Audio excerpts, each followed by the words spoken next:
with Balanle Olukani. She is a popular television broadcaster and filmmaker, and she joins us now from Lagos. And thanks so much for joining us on what we can see has been a tumultuous couple of days in Nigeria. You know, what were you hoping from this election? And what do you think Nigerians ended up with here? We saw a glimpse really there of the chaos, of the confusion, and the fact that things are still so tense. Yeah, so I think when it comes to what were we hoping, you know, INEC, the body that is conducting the elections, passed an electoral act in 2022.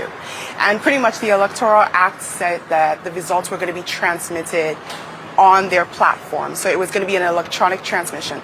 Once the votes were done being correlated and counted at the polling units, right after then, they had a device that would allow them to capture the results from the polling unit, and it was going to be transmitted and uploaded directly onto a platform that every single Nigerian would have the opportunity to be able to see the results. That did not happen.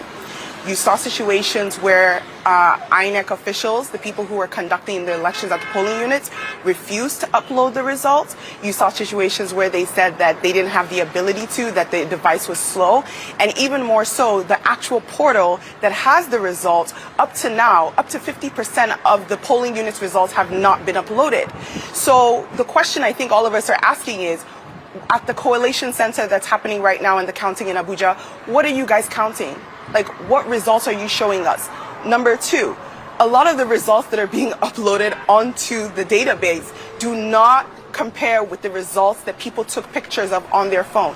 I think what people have to understand is that Nigerians didn't just vote and leave. They stayed at their polling units till 1, 2 a.m., 3 a.m. and counted those results with the INEC officials. So we all have proof of what actually happened at our polling units, and we have pictures of it, and we're seeing that it's not the same thing that they're telling us at the polling center, correlation center in Abuja. It feels like it's just basically they're lying to us right to our faces, and there seems to be no responsibility for that. You know, this election is not just important, it is make or break for Nigeria. I can hear the emotion, obviously, and as you point out, this was supposed to be technology that was supposed to make things more transparent, not less so. I take your point. People are posting these results and the discrepancies all over social media. I've seen them for myself.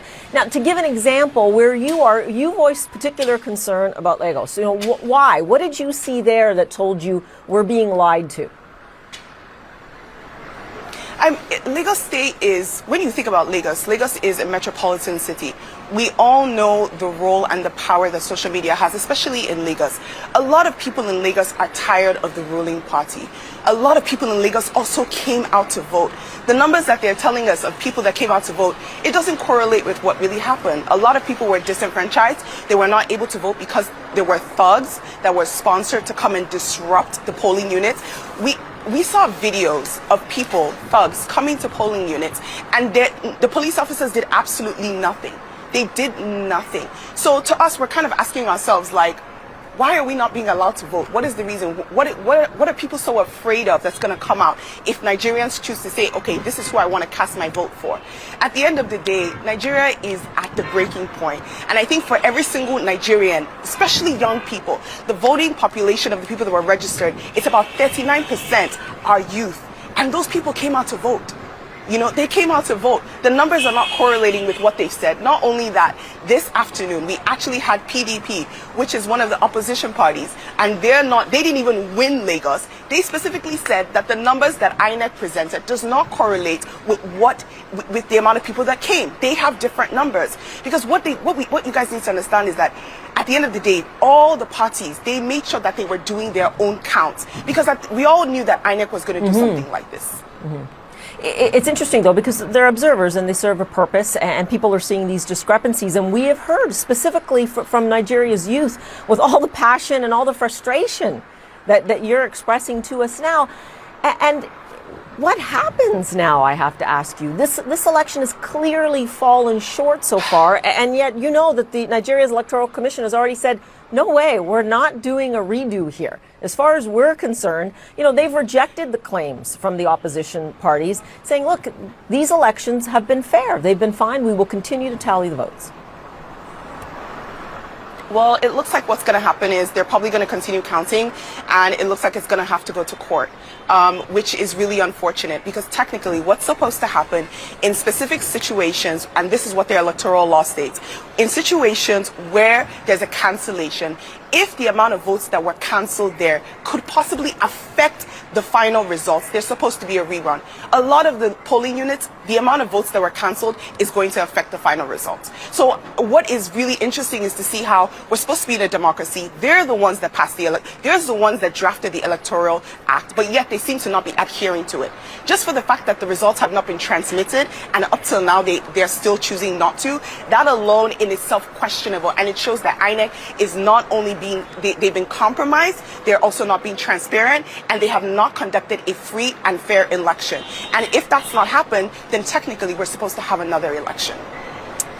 I know you're going to give me blowback on this, but some people would say, look, Nigeria is in its adolescence in terms of a democracy. This is a very large country. Obviously, when you look at the number of registered voters, this is a large task. They are still counting. The results are in no way, shape, or form official right now. Well, what do you say to that? To say, like, look, patience, just give us some time here. I think the issue is it's not really about patience. It's the fact that INEC has chosen not to communicate and address the issues.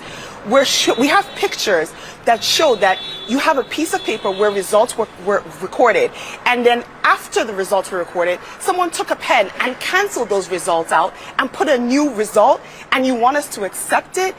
That's the issue, is that, can you, INEC, explain that? So we're finding that the chairman is not communicating with us. I think a lot of times when you think about the institutions of Nigeria, they're so used to just carrying on and doing whatever they want without accountability. But Nigerians have finally woken up to the point where we're saying, no, you must be accountable to us. We're a democracy. If you ask us to come out and vote, we cast our vote. We expect the results to reflect who we voted for, not who you've been paid to say is going to win. So there has to be accountability. If not, the INEC chairman needs to go ahead and step down and resign. If he's unable to do his duties based on what he's supposed to. It says independent, it's the Independent Electoral Commission. It doesn't feel like they're being independent right now. And we see you and other people in Nigeria, the youth in particular, demanding their franchise from the Electoral Commission. A lot of this is born of the unexpected results of Peter Obi, who I believe you support. He is the next generation, as it were, and yet it seems like a 70-year-old from the ruling party right now is in the lead. What do you think it will mean here, if indeed there isn't that generational shift? And what is Nigeria's youth looking for in terms of this perhaps being more of a movement that will continue, not just for this election?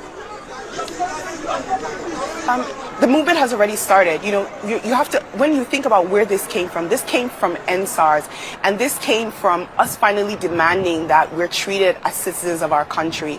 And Nigerian youth are finally involved in politics. So it's not going to be going down. We're not going back, no matter what happens. In terms of, the potential of having Bola Ahmed Tinubu as the president, I think a lot of Nigerian youth are worried about his health. We're worried about his ability to be able to rule Nigeria. We've been ruled by so many people who are much older, and they don't seem to be willing to accept or understand what it is that we need. But even more important, what we're looking for is a competent leader. Nigeria is at its breaking point. The amount of people that have exodus and left this country because it feels like it's unlivable. Everyone has said it. We don't have good roads. We don't have good light. We don't have healthcare. We don't have education. Last year, the average Nigerian youth spent 8 months at home because our schools were on strike, and it didn't seem like our government had any interest. So when we're saying we need a mindset of someone that's young, someone that's agile, someone that is going to listen to the Nigerian people, that is what we need. We need people who are accountable. And a lot of times when you look at the past leaders or the people that are running, they don't seem accountable, which is why a lot of Nigerian youth we have chosen, and we're saying, you know what? This Peter Obi looks like someone that's listening to us. and we want to make sure that we are heard. The point is for us, whatever was voted on Saturday, we want those results. We don't want the results that they're doctoring. That is the most important thing. If we know that these results are free and fair, whoever wins wins. But right now, what they're giving us is not what we voted on Saturday. Okay, and we will leave it there for now. But certainly, we hear your passion, and you've given us great insight into what's going on now as we see the fallout from this election. Thanks so much. Appreciate it.